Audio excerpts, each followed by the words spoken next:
تازه خبر د حقانی شبکې پر وړاندې هم ځانګړې ډله جوړه شوې ده.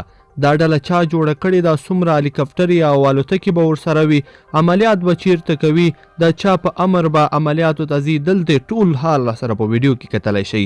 لیدونکو سلام، وخت مو په خیر. د امریکا ځانګړو ځواکونو یوه 800 کسیزه ډله به له افغان NDS سره یو ځای شي چې شمیر به یې 2900 تنه کیږي. ډیر ژر به د پاکستان په شمالي، جنوبي وزیرستان او خیبر پښتونخوا کې عملیات پیل کړي. هندي ټوډي ورځپاڼې د امریکایي استخباراتو د یوه لوړپوړي چارواکي له خولې لیکلي چې د امریکا او افغانستان استخباراتي ټیمونه په دې کار کوي چې د سولې له خبرو سره جفت حقاني نیټورک یعنې شبکه هم په نښه او له منځه یوسي. د دې قطعې د جوړېدو لپاره ابتدایي طرحه منظوره شوې او د اوس لپاره یې په تشکیلاتو او بودیجې کار روان دی.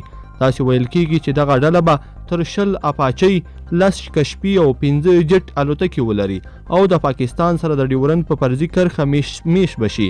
د جټ الوتکو لپاره به د باګرام هوایي ډګر، اپاچي او کشپي الوتکو لپاره به په مومندره، خوست او ځینو نورو سیمو او ولایتونو کې واړه میدانونه چې د سیمې په کچه به پرمختللي وي جوړ کړای شي. سره د دې چې په ټرمپ له دغه کار سره کلک مخالفت ښودلی، خو امریکایي سارګره ډله وایي تر څو چې په پاکستان کې افراطي ډلې له منځه ولاړې نه شي، افغانستان کې سوله ناممکنه ده.